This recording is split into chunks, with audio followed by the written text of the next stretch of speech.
Good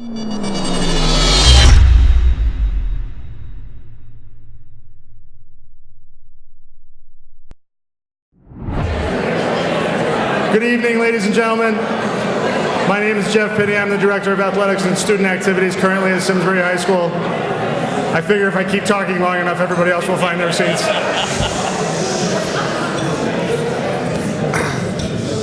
Thank you very much.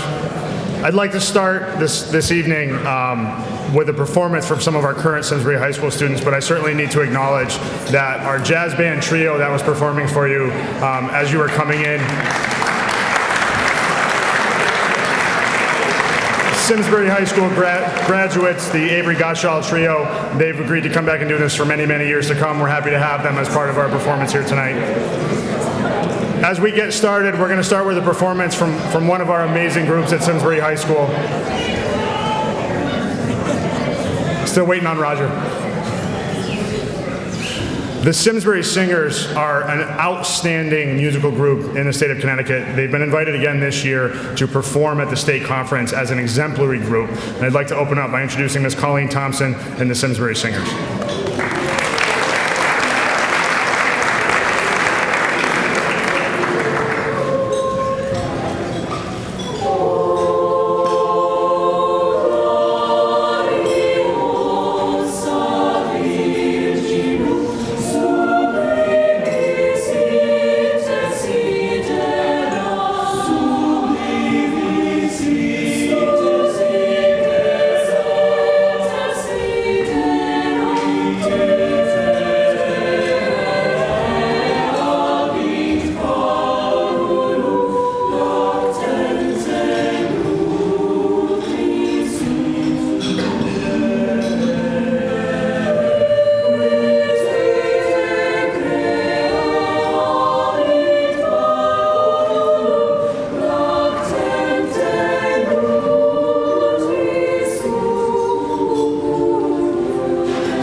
Soul in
Thank you so much.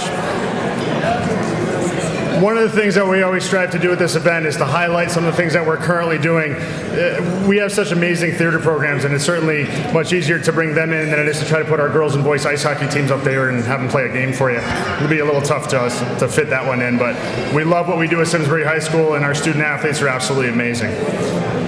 For those of you that missed it earlier, my name is Jeff Pinney. I'm the current Director of Athletics and Student Activities, and I will have the opportunity to serve as the introducee this evening for tonight's event, and I'll turn things over to our MC shortly. But there's some people that I certainly want to make sure to thank for making this possible. Our title sponsors, Liberty Bank, Mr. Joe Beal and Miss Betsy Sargent, who are here this evening. Thank you so much for your continued support. I certainly need to make sure to thank a number of the members of the Hall of Fame committee who did so much of the work to make tonight a memorable one for all of us. John Helmkamp, Shannon Matizik, Pam Hammersmith, Karen LeClaire, Roger Coombs, Mr. Steve Petrina, current principal in Simsbury High School. Thank you for all that you did before tonight to make this possible for everybody.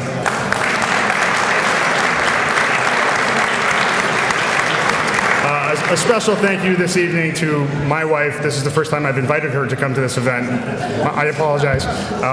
But thank you for your continued support of this community and me to continue to do what I get to love to do every day. This is an amazing event. Thank you. It's an amazing opportunity for us to celebrate some of Simsbury High School's finest student athletes that have come through. And it's a wonderful opportunity to think about what it took to make you those people and the people that you are today.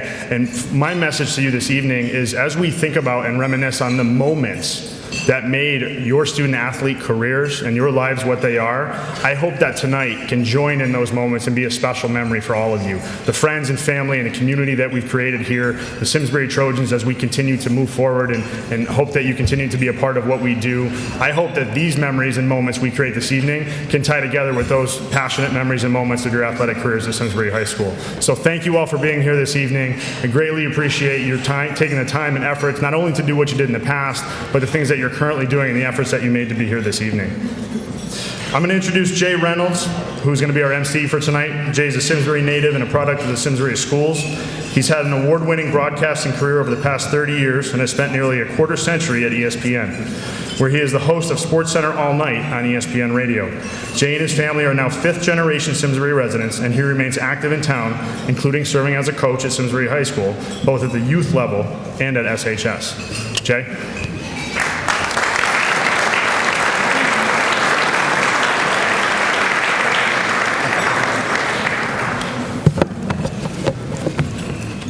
Thank you, Jeff. There is, to make an understatement, there is some impressive talent in this room.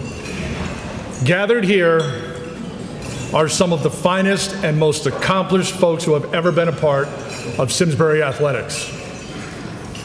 And me. Just to point out, my daughter is responsible for 3/4 of the varsity letters in the Reynolds household. Kind of feel like Admiral James Stockdale. Who am I? Why am I here? The younger folks can Google the 1992 vice presidential debate. But with a virtual lifetime in sports, everything from Simsbury Little League now to ESPN, I've been able to see some impressive stuff. Whether it's an individual athlete or an organization. And if there's a couple of words that will describe the Simsbury athletic program, of course, quality and integrity are two that immediately come to mind. That shows in our honorees, that shows in our athletes, it shows in our coaches. I don't want to get in trouble by starting to point people out, but I noticed Jack Wilson came in a little late. Jack.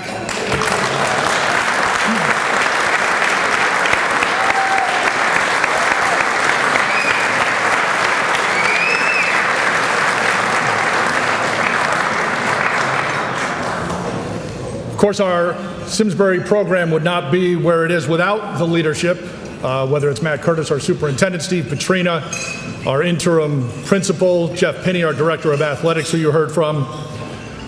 And Jeff mentioned the work done by the Hall of Fame committee. I know you're eating, but if the members of the Hall of Fame committee could stand for just a moment, you deserve to be recognized. So if you're here and a member of the committee, please rise.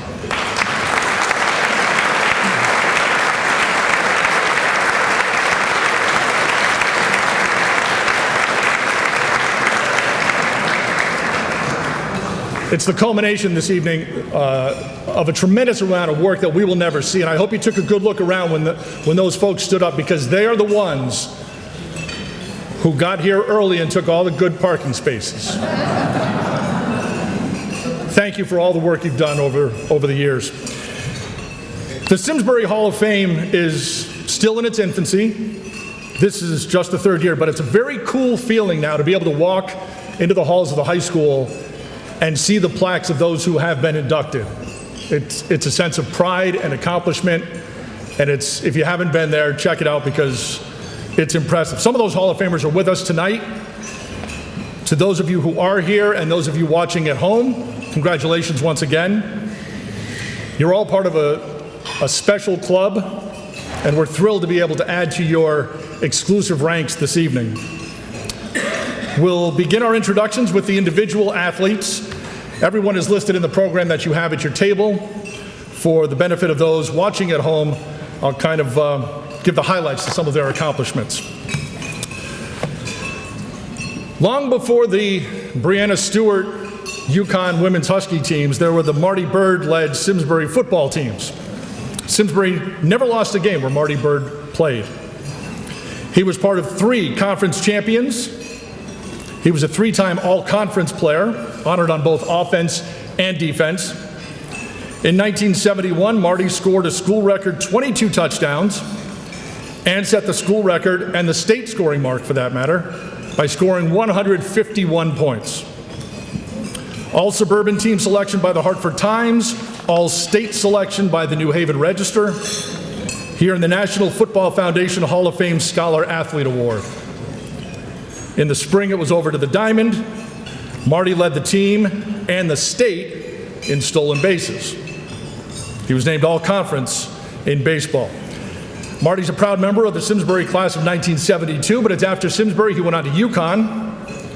Marty started at cornerback for the Huskies for 3 years, also a kick returner, punter, and kicker.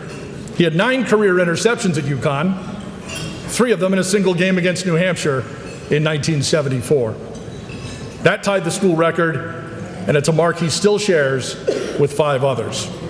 But tonight, of course, is all his.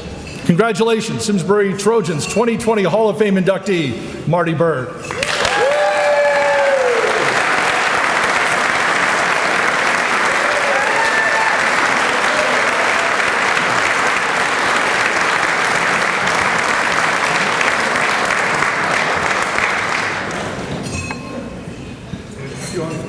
Come on up, it's all you.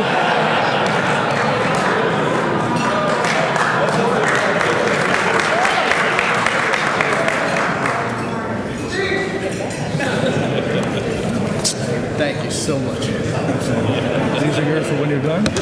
Thank you. Can you give the speech for me too? Wow. What a crowd.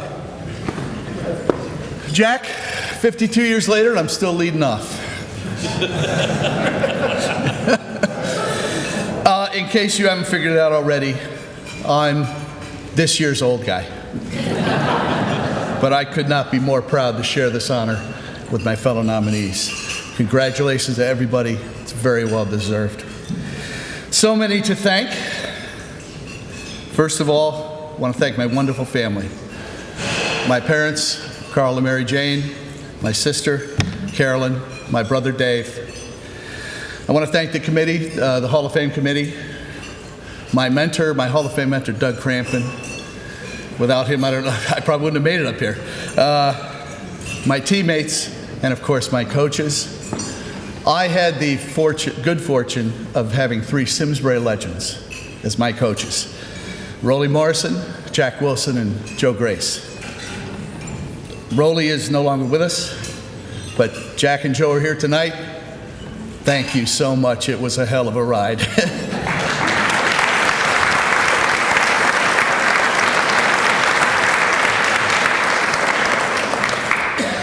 Not many players have been that fortunate, but I was. You know, when I was a kid, my heroes were not professional athletes. My heroes were the guys my dad took me to see at Memorial Field or Henry James Gym.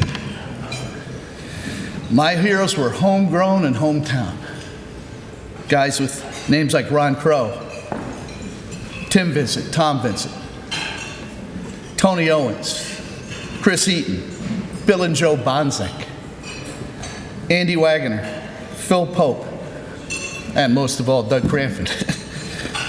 More than anything, I wanted to be just like those guys. But my athletic career at Simsbury had more than a rocky start. And I have brought a little visual aid to help tell that story. This is a Simsbury football helmet from 1968, circa 1968. It's over half a century, and I think it's held up pretty well. I think it's still got a huge cool factor.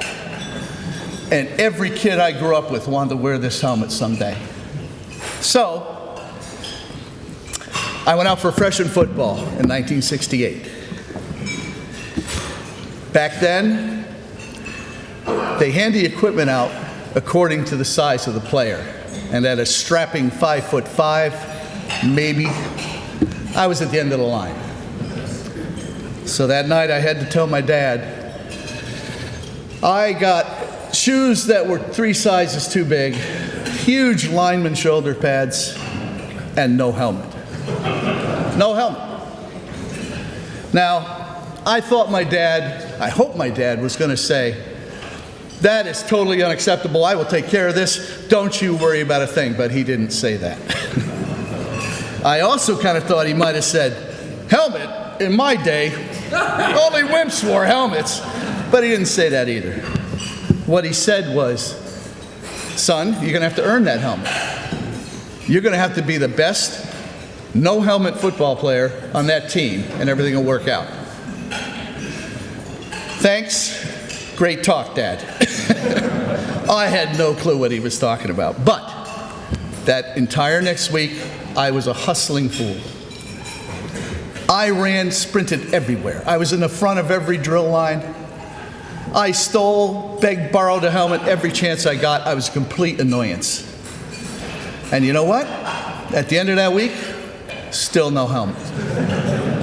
And it was final cut day that Friday. Those of you in the crowd that know about cuts, you can imagine.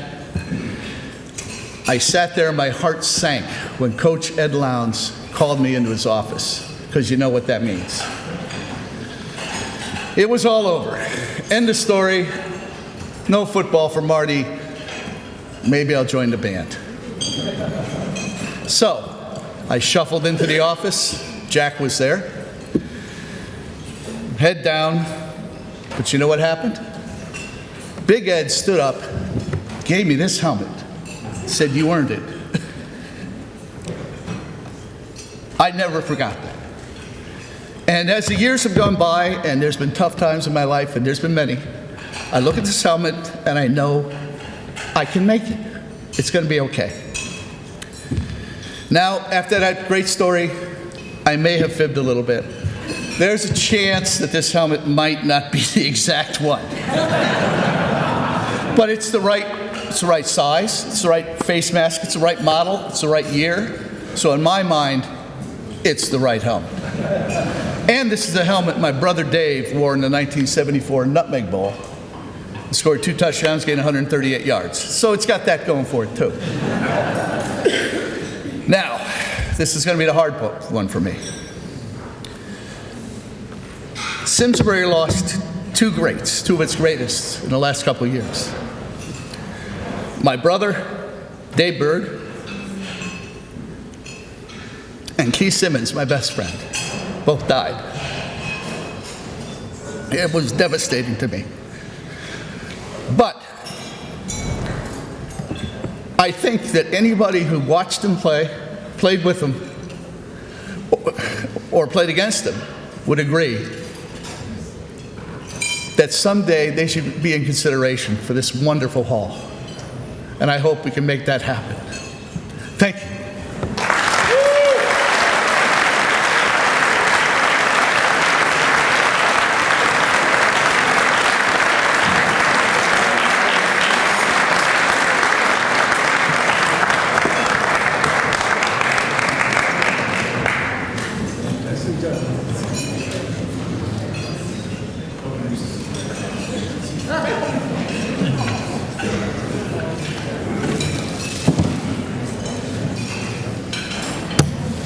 Congratulations, Marty.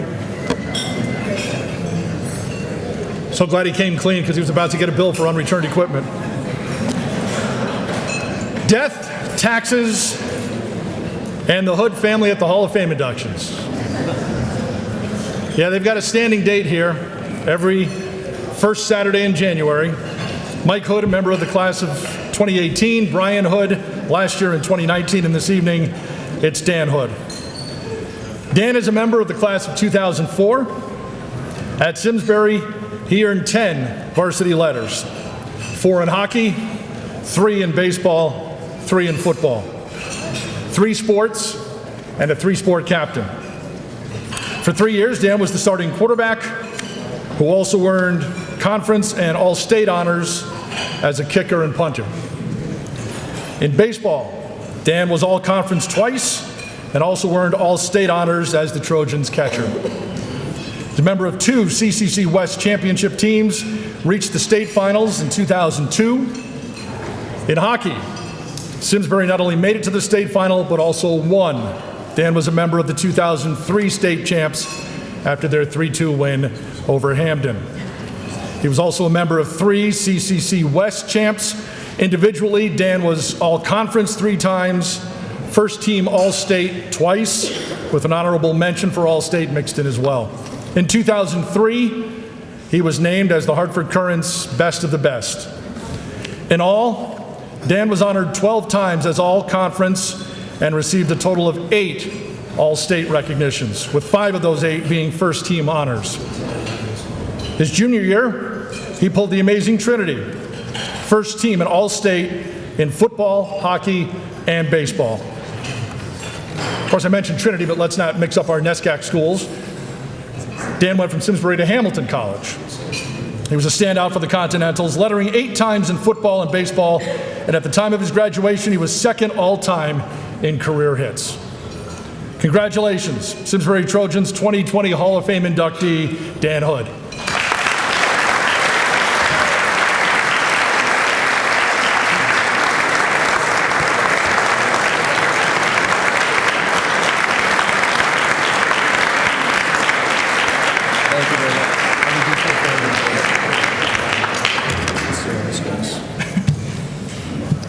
I didn't bring any props, so I brought my napkin up instead.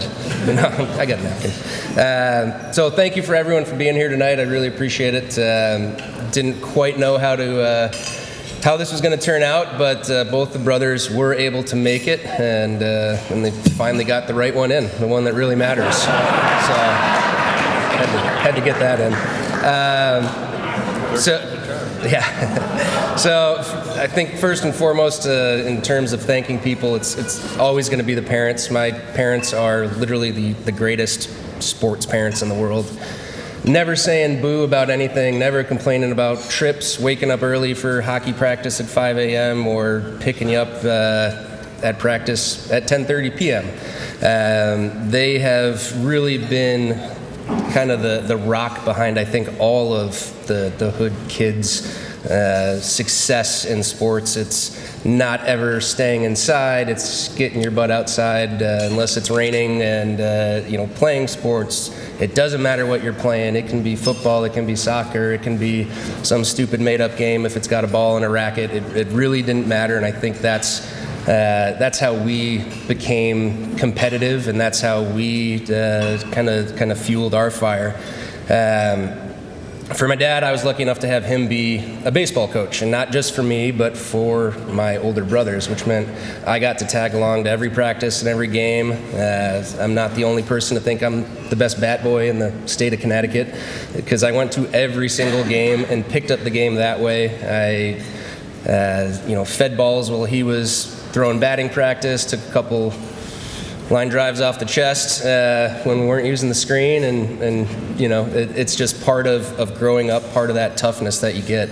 And in terms of my mom, she was the same way. She was always playing sports, always encouraging us, always there to pick up, to drop off, to go on the 3-day hockey road trips, etc.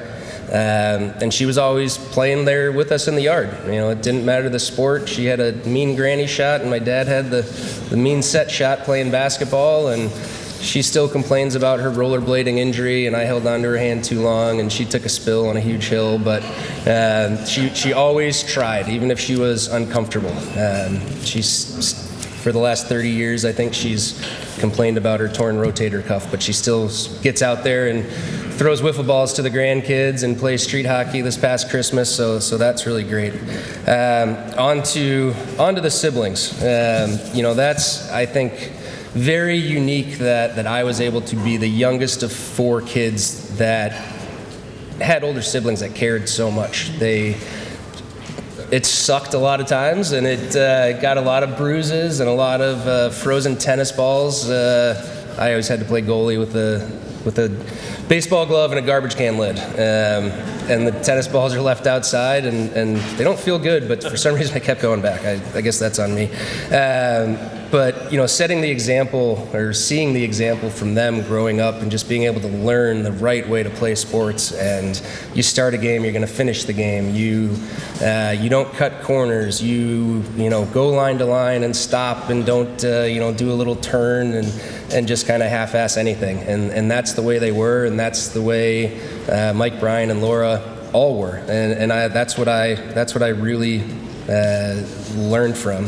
So, in terms of the tough parts of it, there was also the loving teaching aspect of it, and it was a perfect combination of that great teacher while also still just being a big brother or big sister, which comes with its complications. So, a lot of that, to many people, it's probably would be complaining, but I would not have had it any other way at all.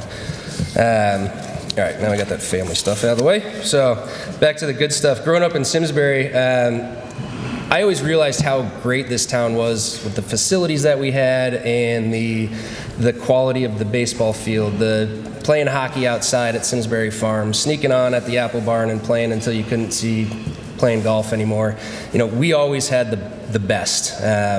What I didn't realize until I went to college, I knew we had great coaches, but I didn't know how great they were, because our coaches in college did not come close to what we had in Simsbury.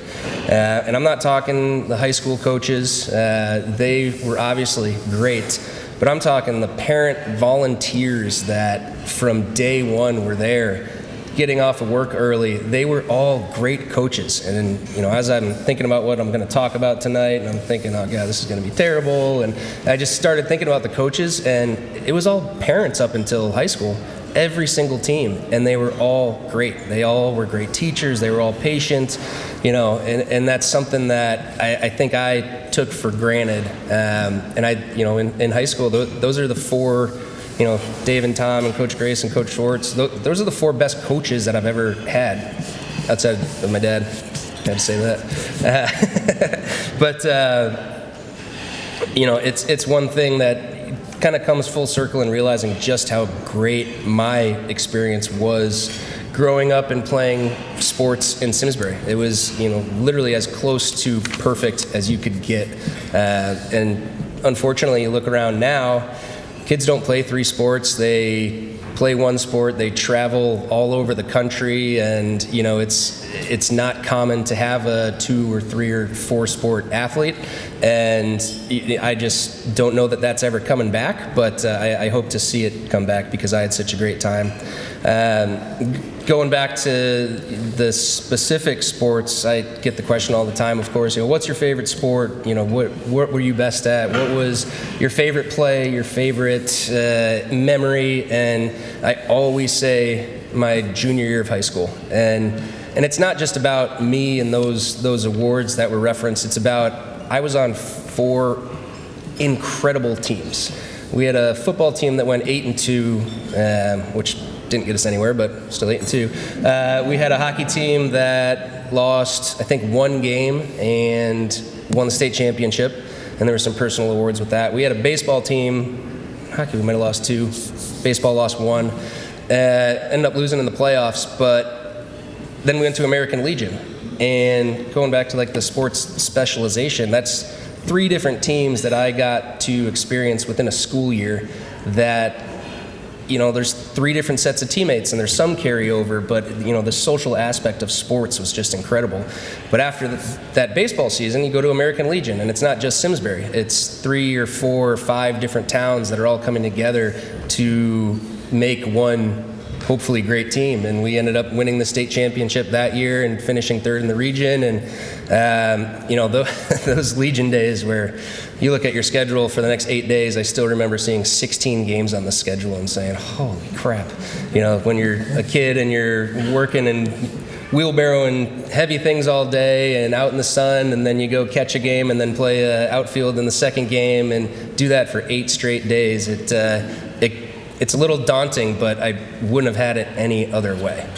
Just the ability to spend so much time with so many different people, playing different sports, working different muscles, different temperatures, you see it all, and it's all great. So that's something that playing with the 4-year-old specifically now is all sports all the time. It doesn't matter what the temperature is. We're going outside at least for 5 minutes. We're playing hockey in the basement and football and soccer and who knows what the game is called. So, it's one of those things that I hope kind of goes away with kids being stuck down one road. Lastly, I'd like to thank my wife. We both played sports our whole entire lives. She played soccer and track in college and at Simsbury High School. So it's one of those things where, we're very similar-minded in the competitiveness and the drive and the hard-headedness, and sometimes that's great, and sometimes it makes it a little difficult, but I go back to that teamwork aspect of things where, and probably sounds pretty corny, but, it helps when you've been playing your whole life, and then you get into the family situation, the wife situation, the everything. You just know how to work with people, and we've had some difficult times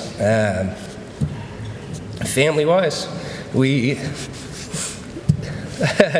I wasn't gonna say this, but we lost a child, and I don't know if I didn't have that experience playing with so many different people, doing so many different things for my whole entire life.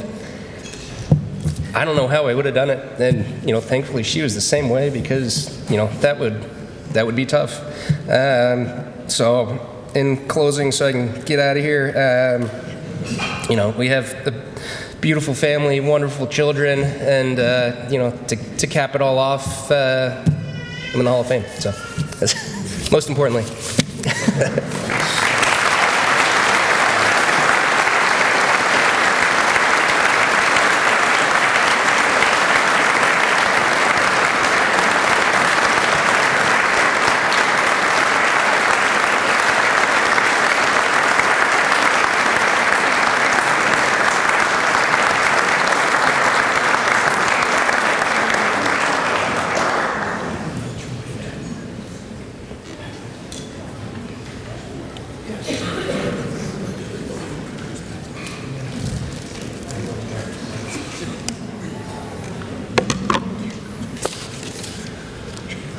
The Hall of Fame committee splurges and prints this wonderful program in color, so it's really nice that we have an athlete who has color photos from her playing days. Samantha Brigham Johnson, class of 2006. Sam played soccer and basketball at Simsbury, and there was one season where she ran track. Happened to be a season where Simsbury won the state Class L championship, and Sam set a school record in the 200-meter dash. Basketball, 4-year starter, team captain, 3-time All-Conference, graduated Simsbury as the all-time assist leader, and 5th on the all-time scoring list. She was named as a member of the All-State team by the Hartford Courant, and named to the Courant's top 25 squad. Pride is the feeling that we have about her time in Simsbury. Pride is also the jersey she wore in college. She went to Hofstra. Sam was part of the winningest season in 2006-2007, a 26-win season, leading to the first of 2 WNIT tournament berths. WNIT appearances in 2007 and in 2010. Sam scored more than 1,000 points during her D1 career. She was a nominee for the Dean Eller's Leadership Award, earned the Conference Commissioner's Academic Award 4 straight years. Living in the area with her family, she's still involved with Simsbury basketball. She's our Trojans JV coach. Congratulations, Simsbury Trojans 2020 Hall of Fame inductee, Sam Johnson.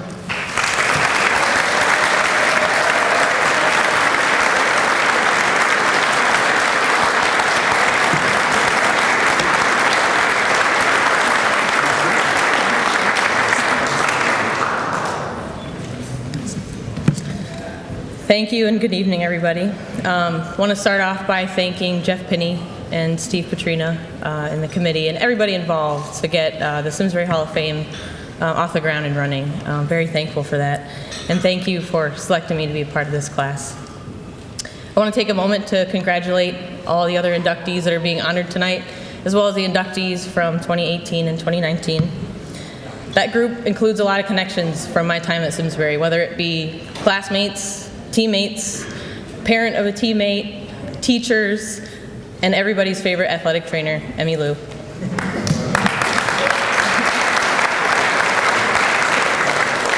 Emmy, congratulations and thank you for taping my ankle for 4 years. I want to thank my coach, Jack Casey, who was unable to make it tonight, for coaching me for the 4 years. And all the other coaches and mentors that were part of my time at Simsbury and helped me along the way. I want to thank my teammates, especially the senior class of 2006, for making bus rides, the locker room, team dinners, just so much fun and just making memories. I want to thank my brother Matt, who was our team manager and practice player while I was at Simsbury. Thank you for all the time that you put in and just helping us out and making us better. But maybe he should be thanking me because one of my teammates is now his wife. Last but certainly not least, I want to thank my parents for the love and support and barely missing any games. Dad, you were always pretty reserved, but always supportive. So supportive, in fact, that back in the day when I was playing on the 8-foot hoops at Tooten Hills Elementary, they did not keep score. But of course, I wanted to know if we won. So every game I would ask him, hey Dad, can you keep score? And let me tell you, we were undefeated. Funny how that worked out, huh, Dad? And thank you, Dad, for recording the games when Mom wasn't able to make it, though she would only watch them if she knew we won. Mom, you were quite the opposite energy, but always supportive with your high-pitched screams, your noisemakers, whatever it was, and the cartwheels on the sidelines when I would make a 3. That was only until someone from administration had to tell you to sit down so you didn't hurt any of the referees or yourself. In all seriousness, no, I couldn't have done it without you guys. The support system I had then and the support system I have now is incredible, including my husband, Dale. I just want to thank all of you. I'm blessed to be at a point where I can give back to the community that raised me, that is, a big part of my upbringing and who I am today. Just truly an honor, and thank you.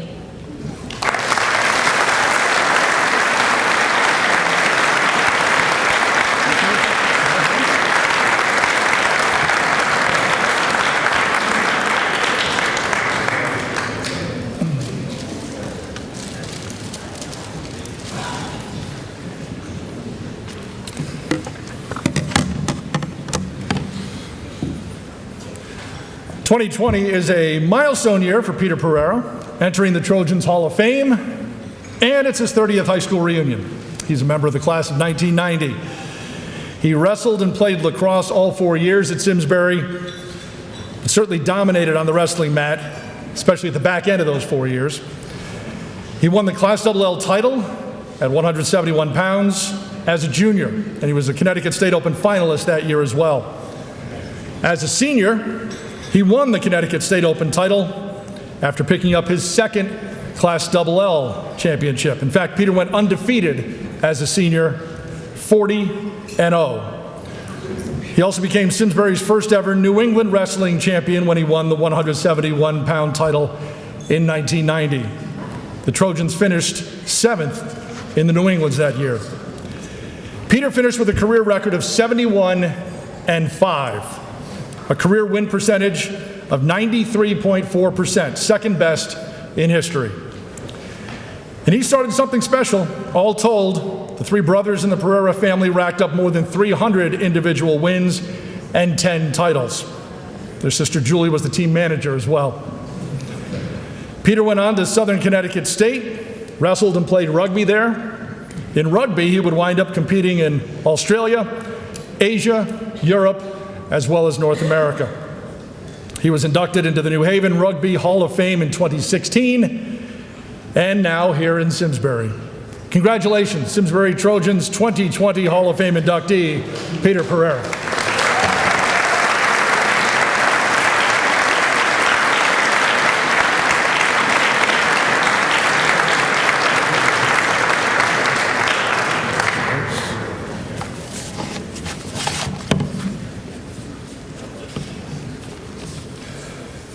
Just a quick amendment on my bio out there. I only wrestled 2 years at Southern Connecticut. I can't take credit for 4 years because the guys that did that, wrestling in college is crazy. And I wish I could say that I wrestled 4 years, but after about 2 years, I was actually going to the regionals, and my coach came to me and said that I couldn't go because I came short on credits. I was riding on some credits I had for the summertime, and they didn't transfer over, so I kicked off the team. I went into my dorm, and this guy, Pat Barnett, who wrestled for Manchester, I actually wrestled him in high school, but he wasn't on the wrestling team at Southern. He was a rugby player, and I told him the story, and I was bummed out, and he said, "You want to come to rugby practice?" And I did, and I ended up playing rugby till I was 42 years old. So, and it took me all around the world, and I met my wife that way and everything. So, so just wanted to get that out of the way. So, thanks for the nomination from Ken Para and all the hard work of the committee.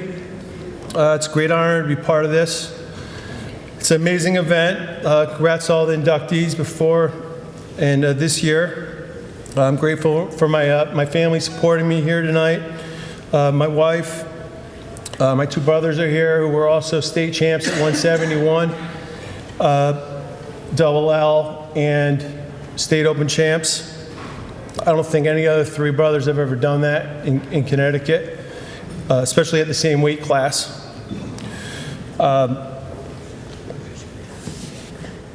My sister Julie, she was a part of the SHS wrestling team as well. I started in the fall of '86, and she graduated in 2001. So there was a Pereira part of the wrestling team for 15 years. So thanks to my mom and my dad. Thanks for everything, Mom. Dad would have been really proud. Thanks for Coach Shaves. Coach is here tonight. He's sitting at the table. He's the main reason why I'm up here. Could never have done it without him and his program, amazing program. Coach Durham and Coach Roth. Coach Durham was a heavyweight from, I think he grew up in Baltimore, but he wrestled Division I at West Virginia, and he was an amazing wrestler and really good guy to have around the team. Coach Roth kind of lured me down to Southern Connecticut where I went to college. So when I decided to go there, he took me down, he drove me down there and introduced me to the coach and everything, and that was pretty cool. So, and I keep in touch with him on Facebook, so that's great. So, Simsbury was a wonderful town to grow up in. We moved from New Hampshire in 1981. Me and my older brother Tony rode our bikes all over town. We used to go to Simsbury Farms daily in the summertime, diving, swimming, collecting golf balls in the woods.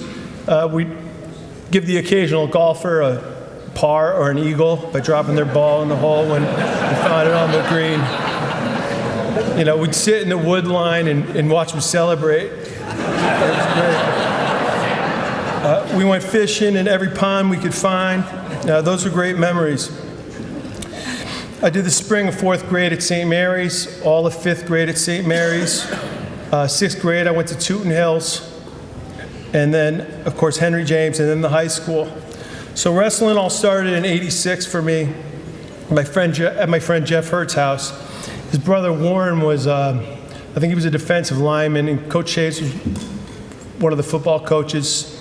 And he was probably trying to get Warren to wrestle for a while, and he never did it. And I think he regretted it. His senior football year had just passed, and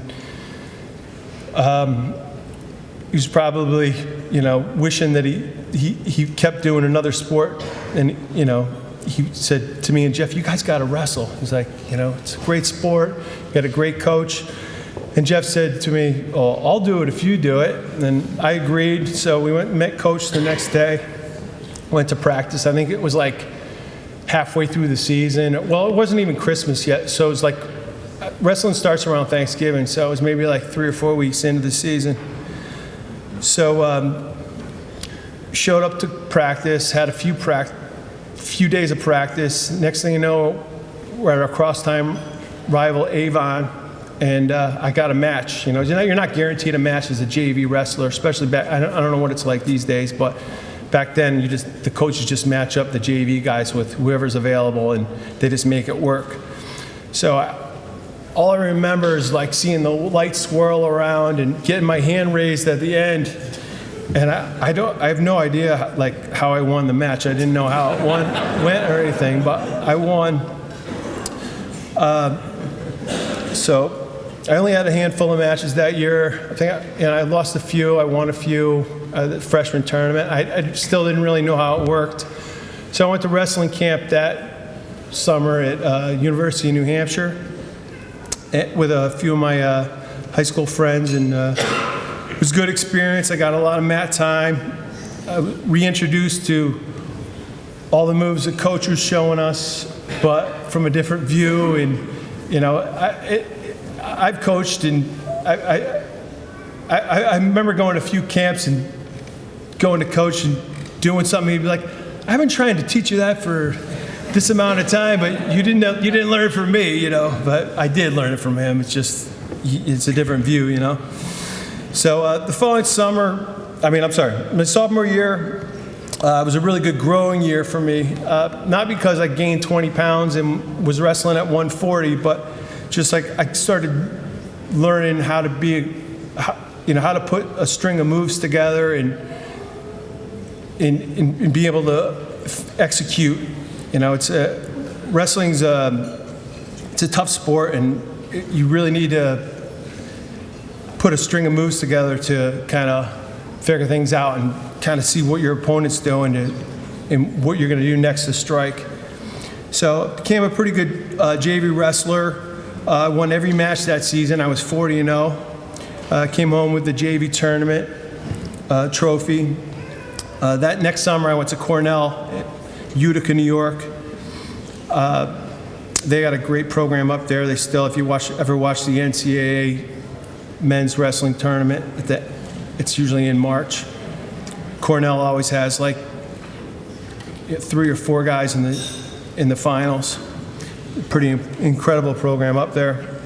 So after that, I learned a lot up there. Coming into my junior year, I wanted to find a spot on the team. I was probably weighing somewhere around 160 pounds. I think maybe a few pounds short of 160, but still growing.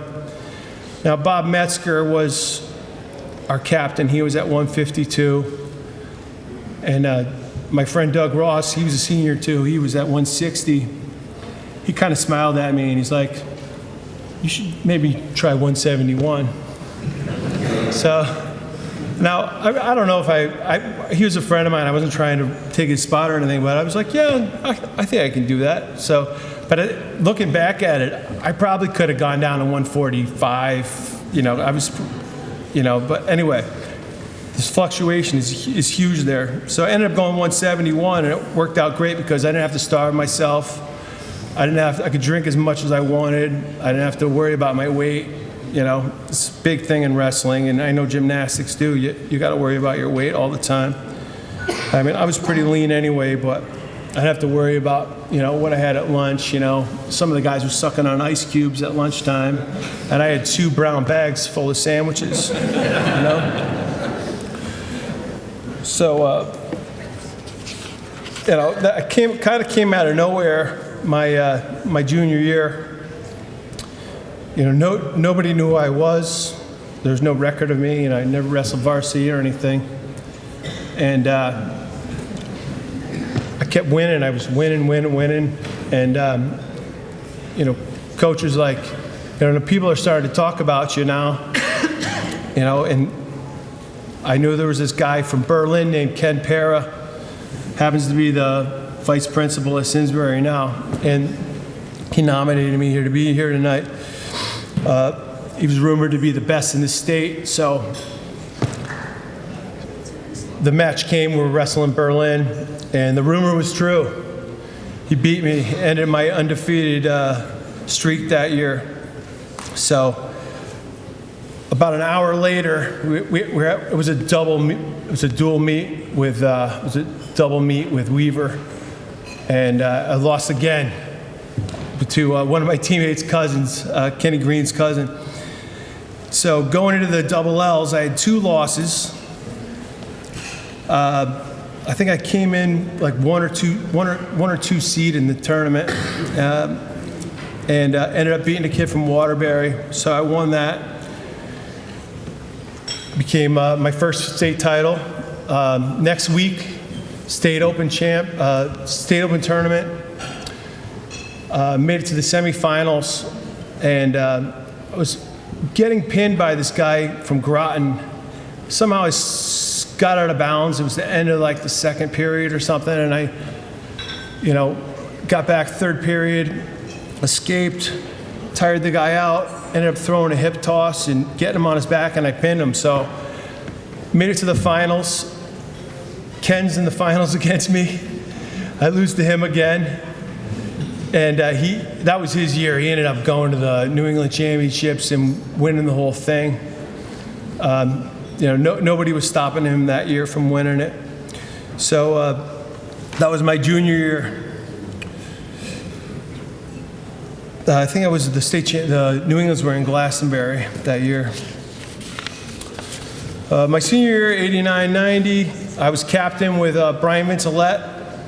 I won all my dual meet matches, all my tournaments, double L, state open at 171. 2 weeks later, me, coach, and my dad, we went up to White River Junction in Vermont to the New England Championships. Coach really had me ready for this. You know, I was in great shape. We worked so hard, and you know, I was ready to go. And I was talking to some guys, and the kid from Staples came up to me. He goes, you know, I think I heard the coaches talking. They think you're gonna win this tournament. And it was kind of a confident boost, and I did. I walked through the whole thing. It was crazy. 17. I beat the guy 17-2 in the final. They stopped the match. It was a tech fall. Really walked right through the tournament. But I mean, it's all because Coach Shaves just he worked us so hard and got us ready for everything. So most people see wrestling as an individual sport. To me, it's not at all. I could never have done what I did without my team. Working hard every day, Coach Shaves had created such a strong team culture that welcomed kids from all different groups throughout the school. There's no popularity contests on a wrestling team. He had an acronym called PIT, P-I-T, Pride, Intensity, and Togetherness. He hung a sign in the room for all of us to see. We had a drill called the 6-minute drill. It really tired you out, really mimicked a match, and we would do it over and over. And after the 6-minute drill, we'd have to go and touch the sign. We even had these little strings that he cut out from a T-shirt and wrote PIT on them. It said which stood for pride, intensity, and togetherness. We tied them all around our ankles, and it really showed in the third period, when you had no more air left, that we worked the hardest. His practices were the toughest in the state, and that's why our team showed it, and we had more stamina than anybody. The 1990 team had the most state class finalists in Simsbury's history. Six people in the finals. Had 10 out of 13 conference wrestlers. That team was Kenny Green, Chris Berman, Annabelle Cuba, Mark McFarland, Doug Fink, Troy Mox, my co-captain Brian Mantelet, Mark Fenlon, Jeff Hurt, Scott Ross, myself, Jared Johnson, and Brandon Eck. We ended up taking second at the Double L tournament to the mighty Danbury. Now, might have been one of the best teams Simsbury ever had. Danbury was just even extra stacked that year, and they matched up against us perfectly. There was some big swings in points, but they were the better team, and they won it that year. But always proud to be a Trojan. Thanks for everything, and very proud to be here tonight. Thanks.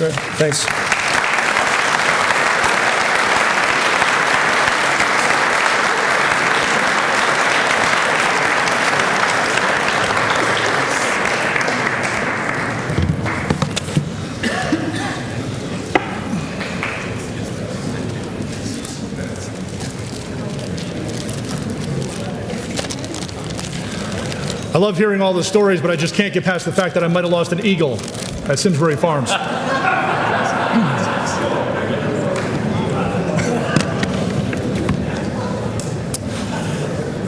The student portion of student athlete is often overlooked, but Simsbury can confidently boast from a position of strength on both fronts. Case in point, Aaron Pomerantz, class of 1998. Aaron was a three-sport standout, won a state championship with the baseball team in 1997, that memorable championship game against Southington, the 6-4 win at Palmer Field. Simsbury finished that 1997 season ranked 10th in the East by USA Today, won a state championship with the wrestling team in 1997 as well. Individually, Aaron was a Class L wrestling champ in 98, after a second place finish in 1997. Finished third in the state open in 1998, set a Simsbury record for the fastest pin with 11 seconds. Aaron also set football records. The Trojans' record for total career points, most points in a single season, most rushing yards in a single game, 268 yards in one game. Aaron was captain of the football, wrestling, and baseball teams, was a two-time all-league outfielder in baseball. Overall in his Simsbury career, Aaron was named all-conference 12 times, all-state 5 times, and he placed in all-state wrestling championships 4 times. Aaron is the only football player in Trojans history to be all-conference in 4 positions in back-to-back years: tailback, defensive back, kicker, and punter. Aaron was also a member of the National Honor Society, 4 years with high honors. He would go on to Dartmouth, playing tailback for the Big Green. After college, Aaron became a physician, served with distinction in the Army for more than a decade, and received an honorable discharge at the rank of major.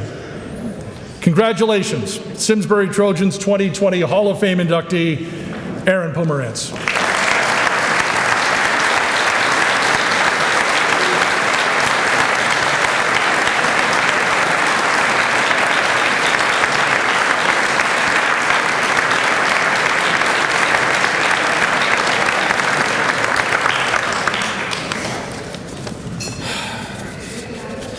Unfortunately, I won't set the record for the shortest speech. I'm sorry.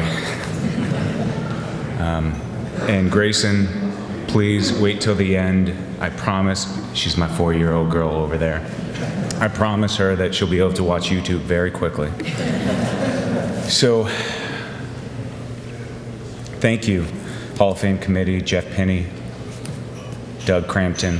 Thank you for all your hard work. This truly is an amazing event. I'm absolutely honored to be a part of this. I humbly hope everybody comes away from this speech with just kind of two simple messages here. My deep gratitude for everybody that got me to where I am today,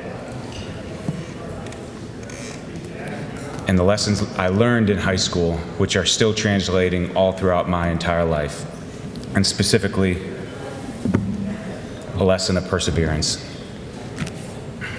So before I get into some meaningful memories, lessons learned in high school, it is important I single out my Connecticut family, especially since my 83-year-old father will have to leave shortly after this speech, as he's kind of defining what my theme of tonight's speech is all about: perseverance.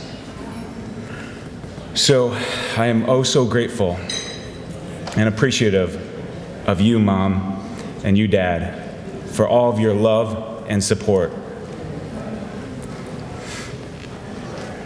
You never faltered in any way in your support. You were there throughout every single game. I love you. I'm also grateful for and appreciative my amazingly tough brother, who's also there by their side, helping my dad make it through this speech. Thank you for all those years working out downstairs in the basement and kind of helping me out through the highs and lows of our high school career. Many times we experience the same match or football, baseball game, and just like the baseball championship that we already heard about in 1997, a very memorable moment. I'll never forget the moment, and I shared it with you, brother. You kept me focused, and you're my younger brother, but many times I felt like you were my older brother. And Amy, my sister, thank you. Your love and support symbolized, quite frankly, a moment at Dartmouth College.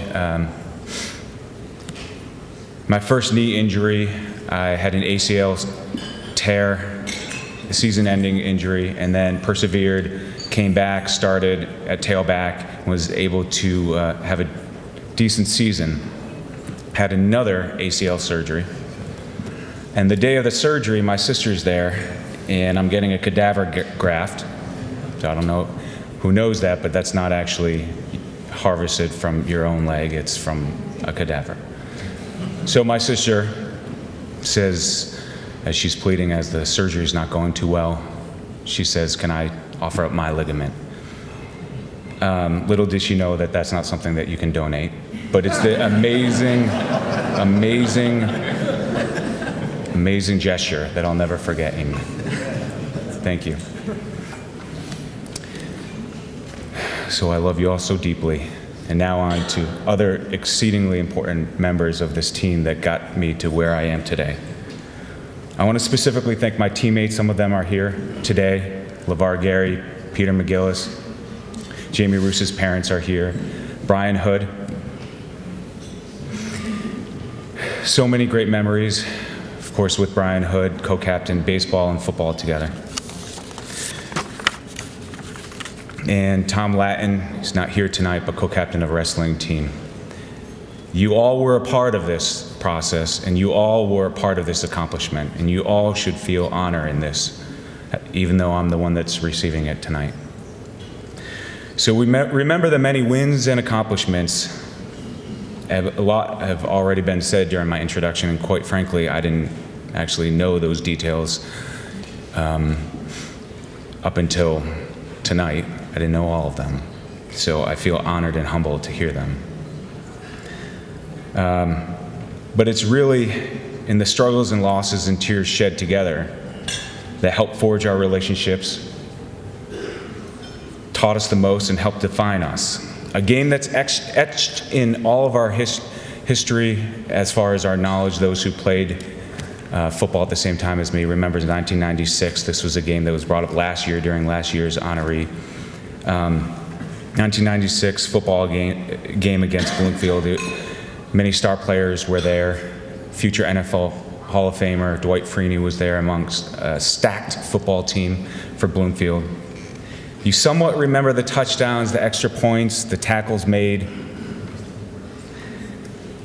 but none of us will remember what happened at the end of the game. None of us will actually forget what happened at the end of the game. The last few seconds tied 2020.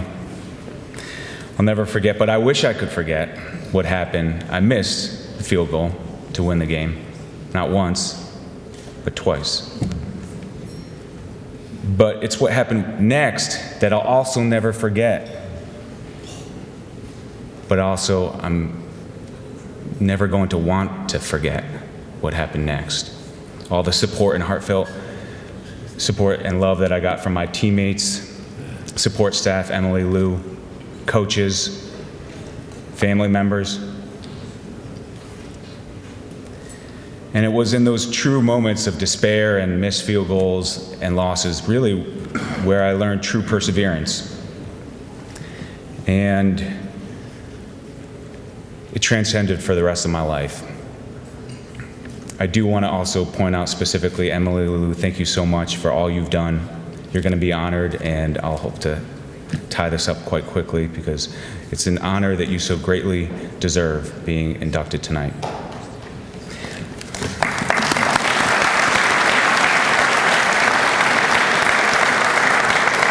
Thank you for your compassion and kind soul. This is cheesy, but many times it felt like she was wrapping more than my ankles, but our hearts. So our coaches, dear coaches, in baseball, thank you, Coach Schwartz. Your dedication is incredible, and you also will be an honoree tonight. Thank you, coaching. Chuck Shaves, thank you so much. So, something you didn't know about as far as the majority of people in this room, but I know you remember, we talked about it just a little bit ago, and it's also etched in our wrestling history. Yes, I won state championships, and yes, there were a lot of fast pins, but quite frankly, it was my junior year, state finals of a tournament, I got pinned. And Coach Shays, I don't know if you remember what you said, but you looked me in the eye and you said, Aaron, you're going to face him again. You're going to beat him. Just try harder. Next year, 1998, I did face him, and I beat him and almost pinned him. Thank you.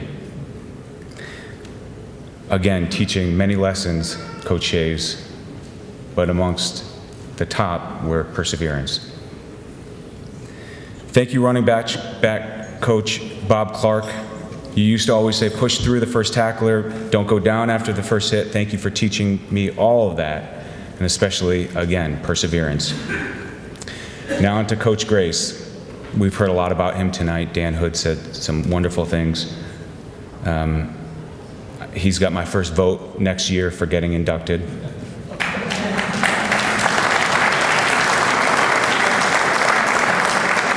So your efforts and your unique coaching style, we only partially grasped at the time, but later on in life, I've started to understand more fully. Those who played football under Coach Grace know what happens before every single game. The bonding, huddling in the locker room before each game, sweating, wearing our pads, eager to start the game, with lights turned out, with your direction, listening to two songs. The first is self-explanatory, Eye of the Tiger. But the other one is not so self-explanatory. Billy Ray Cyrus named this, Some Gave All. So hearing those words at the time as a teenager, all gave some gave all. The song motivated us and taught us about giving all your effort. But the young ages of 15 to 18, we never really understood what that meant. We did not know the deeper meaning of this. Well, thank you, Coach Grace. You awoke a passion of mine, desire to serve our country. This drive and passion within me was later fulfilled as I joined the Army as a physician, took care of many soldiers, airmen, Marines, many wounded warriors, including Vietnam vets and many others.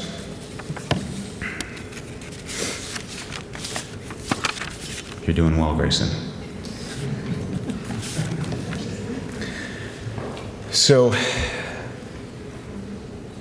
and our 4-year-old does not remember this because she was too young, but I was deployed on a military mission in Vietnam, helping a team find our missing soldiers, find all of the missing in action. I witnessed firsthand the truest form of honor and sacrifice, which is when our soldiers give their life for our country. They sacrificed in part for our ability to live in a free society, afford us the luxuries we sometimes take for granted, like playing football, like wrestling, like baseball. So the song Coach Grace played decades earlier, before all of our football games later on in life, I found out it was written by Billy Ray Cyrus in honor of a Vietnam veteran, Sandy Kane, like many of the soldiers I had taken care of and many of the soldiers I fought next to.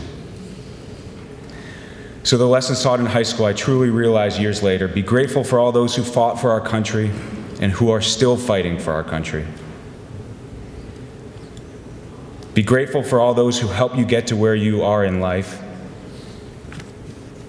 No matter how down we get, no matter our losses, no matter our strikeouts, our pins, our missed field goals, persevere no matter how bad it gets.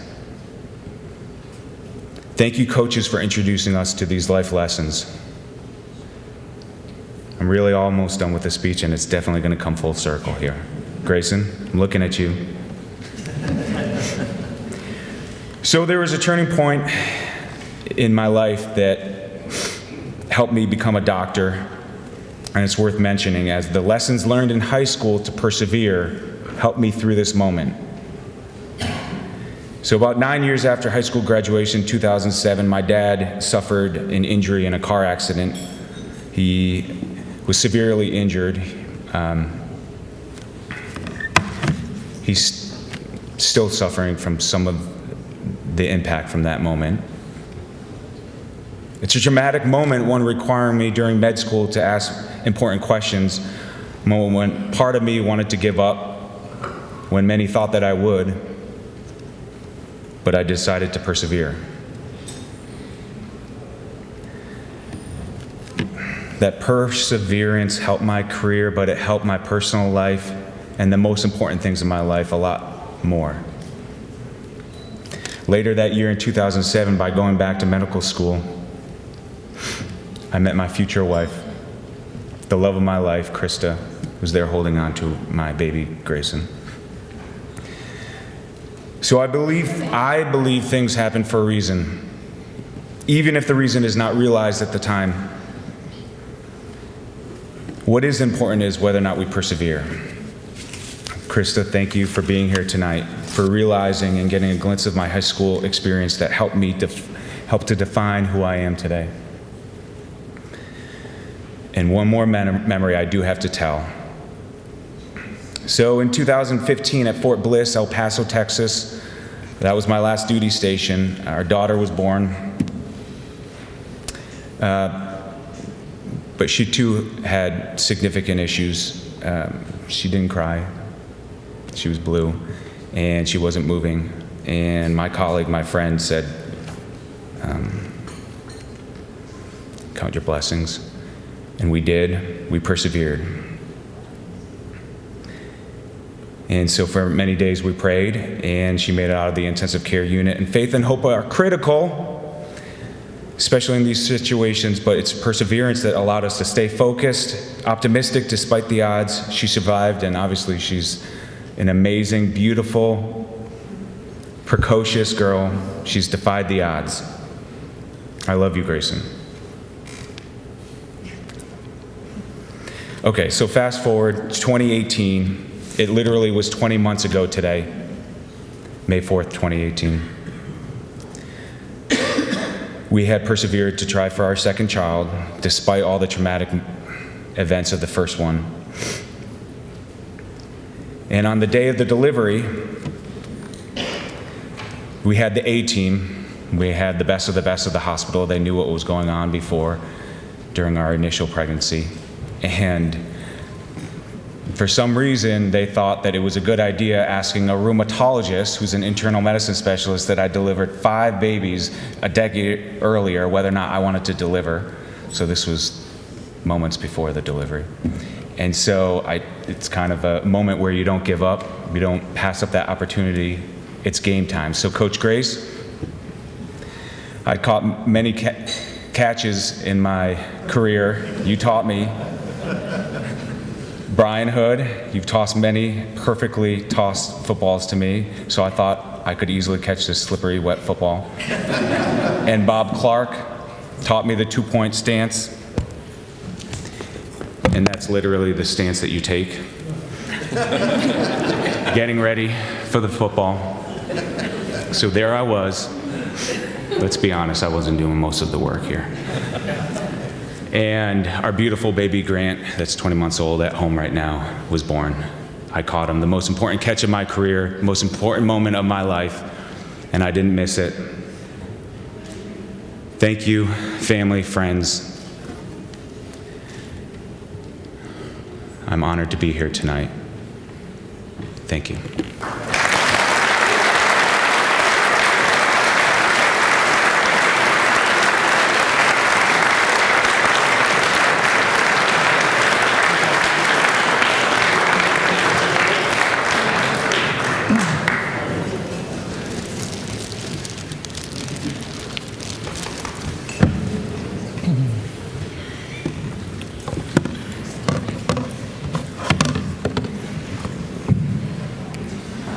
Since it has been brought up a couple of times tonight, I'll mention the nomination process does start with the nominations, obviously, for the Hall of Fame. And there's if you look up Simsbury Hall of Fame on the internet, there's a form you can fill out, start right on the website, and that can get the ball rolling on some of your nominations.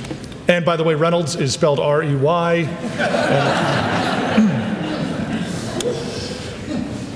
Cawker City, Kansas. That's the location of the world's largest ball of twine. The Guinness Book record for the largest ball of tinfoil belongs to a guy from Alliance, Ohio. Imagine for a moment if we balled up all the athletic tape used by Emily Lou McLean over 40 years at Simsbury High School. Or the cocktail she could have made with all that ice. 4 decades.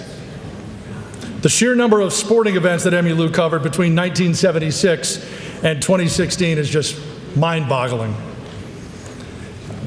Consider this, if you're a 3-sport athlete who plays all 4 years in high school, that's a total of 12 seasons. Emmy Lou served 120 seasons. And it wasn't just all tape and pre-wrap. There were the relationships, the bond that she had with so many of our athletes over the years. She was a softball player and captain of her high school cheerleading team in Virginia, graduated from the School of Nursing at UVA in 1958, ultimately arrived in Simsbury in 1969, and she was the school nurse at Master's School from 1974 to 2006. At Simsbury High, Emmy Lou served more than 15 varsity sports programs and more than 48,000 student athletes. She also passed along her extensive knowledge developing a student trainer program at the high school. She is a beloved member of our community and was named a Simsbury Hometown Hero in 1987. She is still a welcomed presence in the stands for many of our Trojan events. Congratulations, Simsbury Trojans 2020 Hall of Fame inductee, Emily Lou McLean.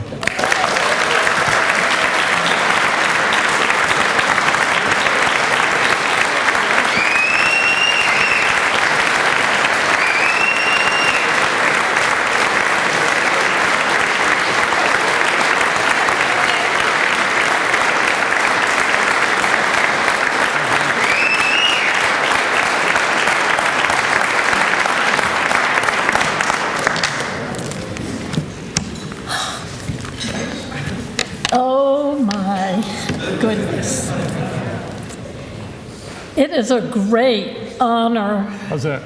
That's better. It is such a great honor to be here tonight. How could I not be excited and happy to be sharing stories and bits of Simsbury High School athletic history with so many friends. Oops, I don't want to lose that. So many friends and family. Not everyone knows that I had the best job in the whole Simsbury system. I would work as school nurse at the master's school, taking care of all ages, teaching health classes to the lower grades. Then I would scoot down to the high school where I got to be a part of the lives of our athletes. I never, ever felt like I was working. I didn't set any records, unless we counted thousands of athletes seen and games covered, boxes of tape used, miles ridden on team buses, and ice bags applied. Over almost 40 years. It's wonderful. I never achieved a state title or even coached a high school team, but I made friends, encouraged and cared deeply, and loved those who came for help of one sort or another. I even remember making several house calls to tape an ankle, to check a sore shoulder. I knew I was going to have trouble with that sore shoulder. I even got a call from a frantic mother one night because her son was expressing suicidal thoughts, and she asked me to come and talk to him. And I went and I talked to him. I don't remember what I said, but everything seemed to work out okay. Another mother called me, anxious because she didn't know what to do with her daughter. Her daughter was so upset because her boyfriend broke up with her.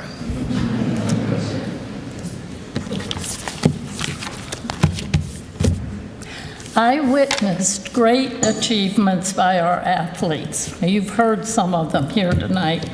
Shared disappointments and victories, and grew in many ways myself as a result of those relationships. The time spent together in the training room, on the field, at the ice rink, courtside, were very meaningful to me. The hardest time of my job was when these friends, these athletes graduated and moved on. When Bob Broderick, our athletic director, who hired me to fill in his trainer back in 1976, knowing I had several years of emergency room nursing under my belt, he and I never could have imagined the impact that decision made on my life, on who I am today. At that time, Kathy was a senior, Bruce was a freshman, and Nancy was in middle school. When my two granddaughters, Julie and Laura, came to the high school, they were part of the tennis and volleyball programs, as my own children had been in sports. Nancy later returned to coach volleyball for boys and girls. I was so fortunate to follow my own children and my grandchildren through their years participating as Simsbury athletes. Poor kids, it seems like Mom was everywhere. One aspect of my role, which I particularly enjoyed, was my student trainer program. I was by myself as a trainer there for 25 years with no golf cart. So I needed help. So I recruited students to work with me, probably close to 40 over a period of years. My last student trainer, Kimberly Day, is now teaching at the high school and helping to coach basketball. And she's even here tonight, so that kind of brings it to a close for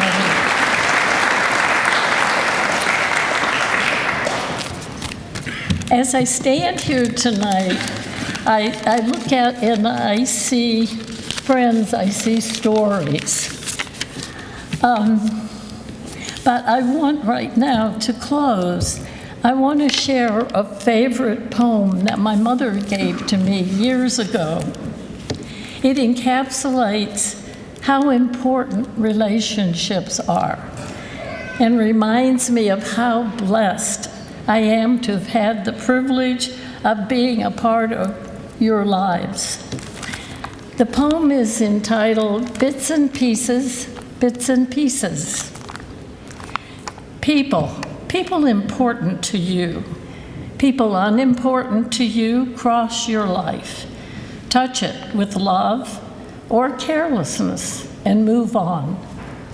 There are people who leave you and you breathe a sigh of relief and wonder why you ever had to come in contact with them. There are people who leave you and you breathe a sigh of remorse and wonder why they had to go away and leave such a gaping hole. Children leave parents, friends leave friends, acquaintances move on. People change homes, people grow apart. Enemies hate and move on, friends love and move on. You think of the many who have moved into your hazy memory. You look on those present and wonder. I believe in God's master plan in lives. He moves people in and out of each other's lives, and each leaves the mark on the other. You find you are made up of the bits and pieces of all who ever touched your life, and are more because of it. And you would be less if they had not touched you. Pray that you accept the bits and pieces in humility and wonder, and never question and never regret.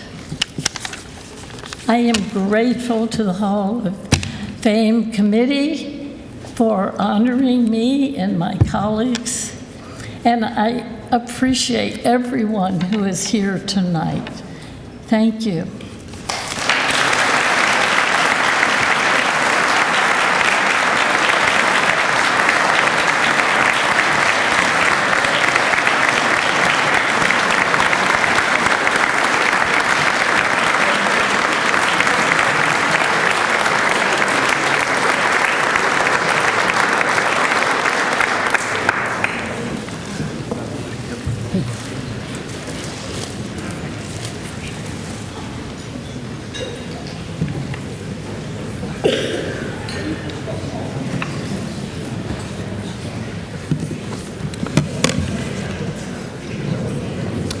In the spring of 1986, the Simsbury baseball team made it to the state tournament.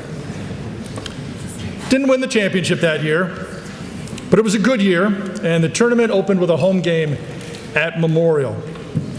There was a member of that team who happened to have multiple gloves in his bag, first baseman's mitt, fielder's glove, and it was not uncommon for the coach to borrow the fielder's glove to toss batting practice. State tournament game arrives. Coach is throwing batting practice up at Memorial before the game. The other team's bus shows up. Coach walks over and puts the glove on the third base line to go greet the coach. In those days, the visiting team took the third base dugout. Dropped the glove on the third base line. It was the last time that glove was seen. Could have been written off as an unfortunate incident. Could have been any number of reactions. But what occurred, as you might imagine, the coach replaced the glove. The coach, of course, was Ray Schwartz. The glove means more to me today than it did 3.5 decades ago.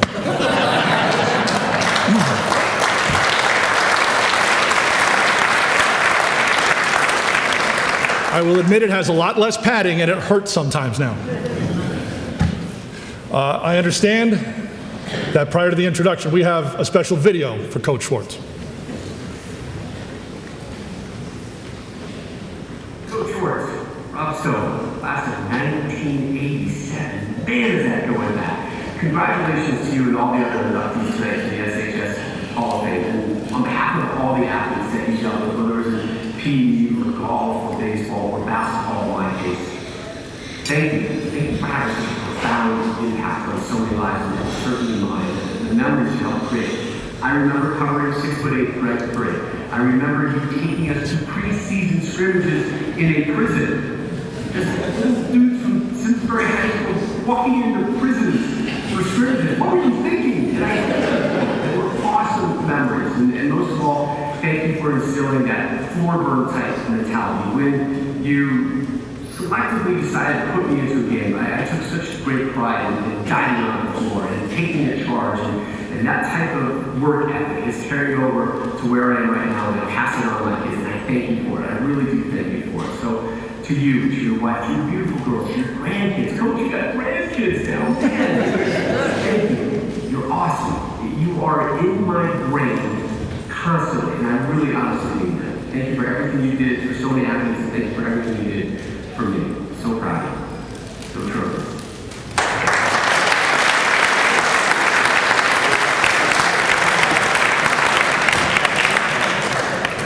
Rob, of course, now at Fox, but a former ESPN colleague as well.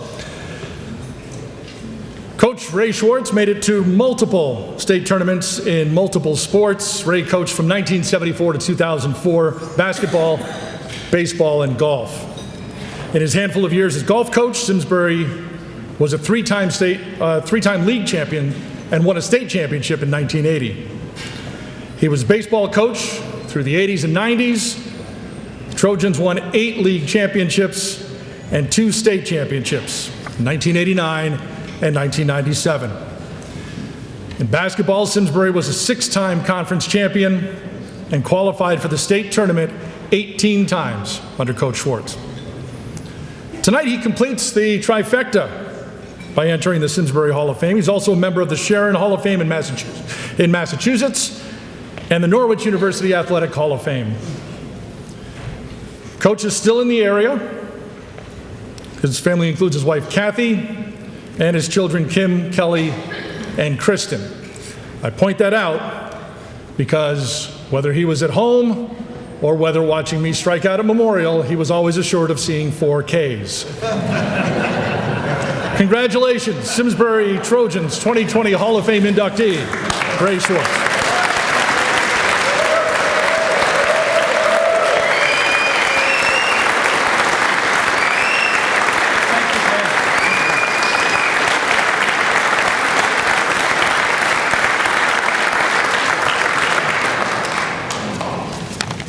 This is one of those out-of-body experiences almost. It's such an honor, and it's so humbling to be standing here in front of all of you, all the ex-players, people like Robbie Stone, all the coaches that I had that were helping me out throughout the years. But first of all, I would certainly like to congratulate the 2020 Hall of Fame inductees this evening.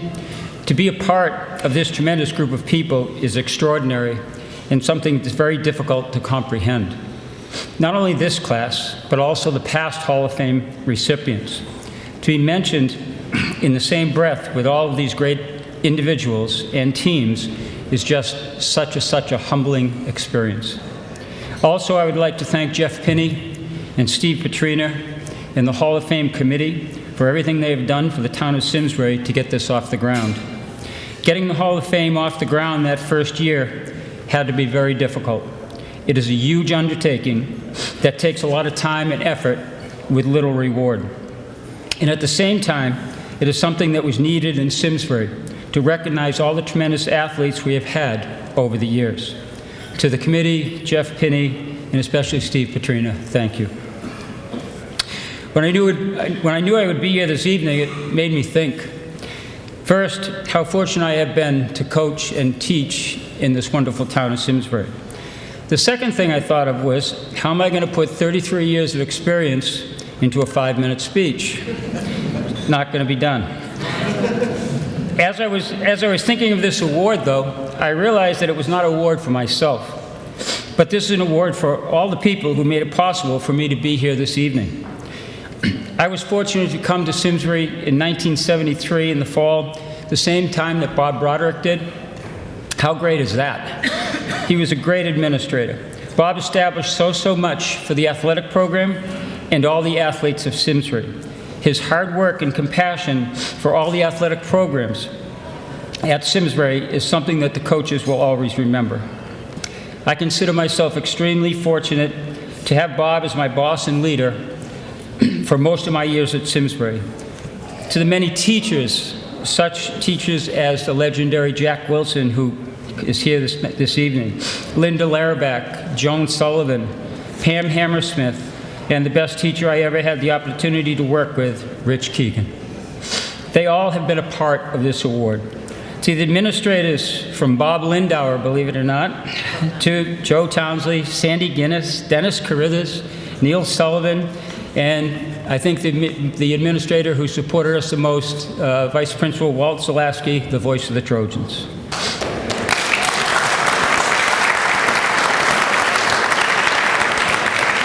To the coaches I had the opportunity to coach with, Coach Joe Grace, Chuck Brady, Greg Stillman, Keith Wetchen, Josh Glick, and all the other coaches that I worked with, this award is also yours. There are two people that I have not mentioned yet. These two people had the most influence on me and our teams over the years. One is Coach Tom Vincent. He is one of the most honest, sincere, and trustworthy individuals I have ever met. He is also the best and most prepared coach I have ever had the opportunity to work with. As a fellow coach in basketball and being the Legion baseball coach for all those years, we had the opportunity to get to know one another very well. And we found that our philosophies were very similar. I will always remember the April Vacation Little League clinics that we ran. They were the best. Your organizational skills for the week-long clinic were great for our high school players as well as the Little Leaguers.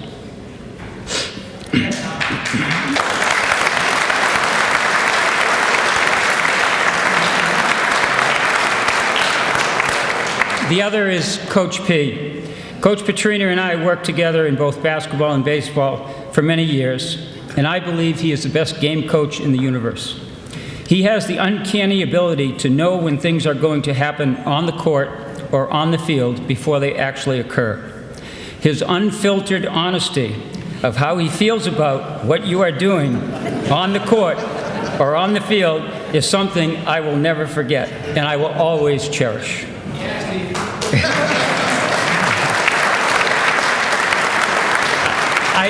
I do have a lot of Coach Petrina moments, but I don't think this is the right time to really get into them. He hasn't got that principal's job completely sewn up yet. Coach B, I have seen you as a student, a player, an assistant coach, a head coach, a teacher, as an administrator, and most importantly, as a friend. I cannot thank you enough for everything you have done for the athletes of Simsbury High School. I consider another Hall of Fame member, Elmer Vincent, as the grandfather of Simsbury Athletics.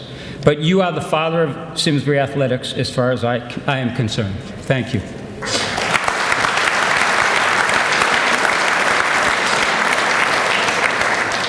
But most of all, I would like to thank the players that I had the opportunity to work with over the years. These players taught me more than I could ever teach them. The reason that I am here this evening is only because of them. With the great athletes we had in basketball and baseball over the years, they made coaching very easy. There are way too many to mention over all the seasons that I had the opportunity to coach. But I am so grateful to each and every one of them for their enthusiasm, hard work, trust, honesty, and now friendship. When I look at the Hall of Fame members that I have coached, players who have already been inducted, and players like Dan and Aaron here tonight, They are all so special. I often wonder why we did not win many more games, but obviously it was the coaching. One of my goals in coaching every year was in some small way to make a positive difference on each and every player, whether he was the star, the last player on the bench, or the manager. I wanted to do something positive for each and every one of them. I wanted them to feel that they were all very special and an integral part of the team. A great example of this is our Master of Ceremonies tonight, Jay Reynolds. Number one, he is a much better player than he has indicated over the last 3 years that I've been up here. Number two, he is the perfect example of what coaching is really all about. Seeing some of these athletes succeed like Jay has is the best reward a coach could ever ask for. This award is meant for all the players that I had the good fortune to coach. I was named basketball coach when I first came to Simsbury in 1973. I was really excited, but I did not know anything about the team or the competition since I grew up outside of Boston. The first winter, we had a junior that was 7 feet tall. I'm thinking, how can you lose with a 7-foot-tall kid? Well, I showed them. We went down to New London, lost by a score of 103-49. I realized that night that we better change something, or I better find something else to do.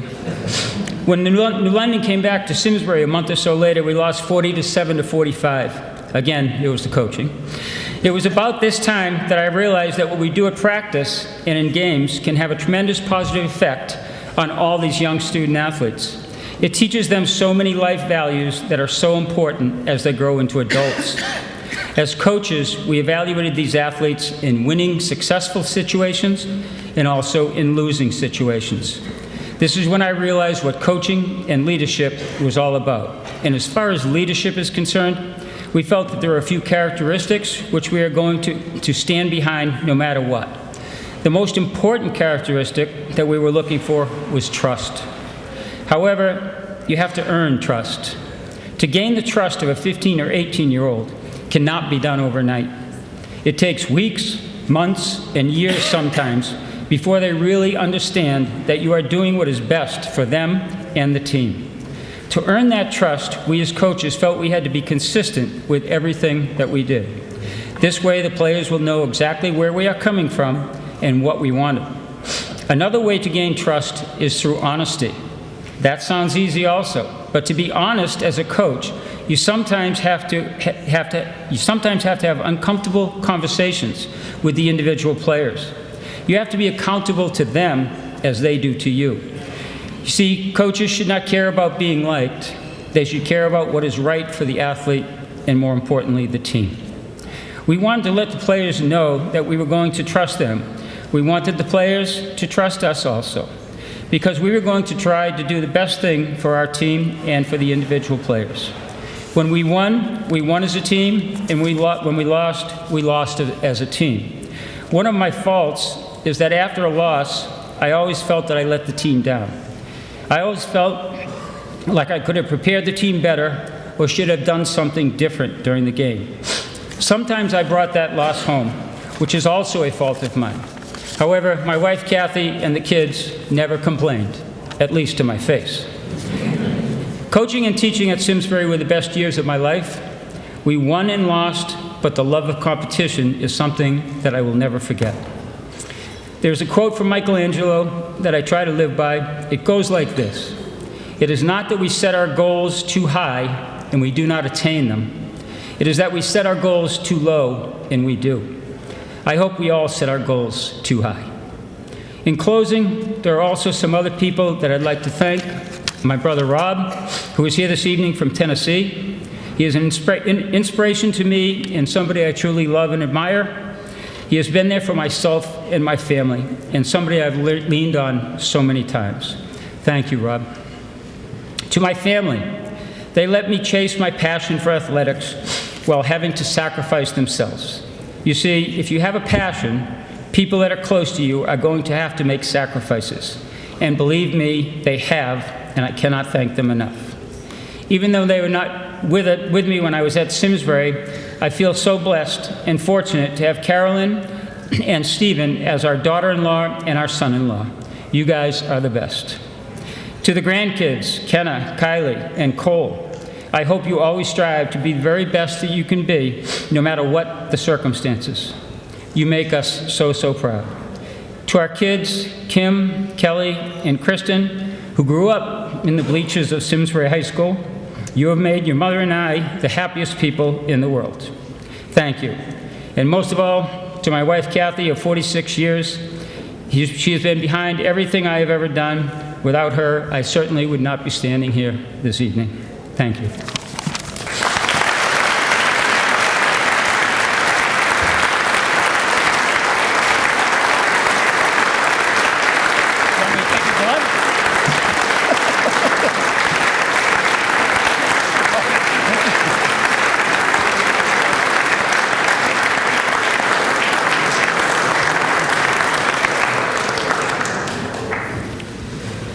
Congratulations once again to the entire class of 2020. For those of you who traveled from out of town to be here this evening, thank you for coming to Simsbury or back to Simsbury, as the case may be. We will see you in 2021. And for those of you who are here as opposed to watching on TV, you have the benefit now of being able to enjoy dinner. Dinner is served down here to my left against the window. Congratulations to all. Thank you.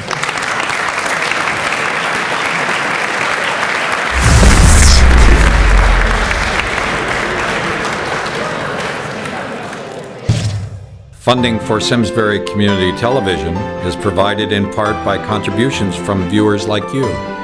Thank you.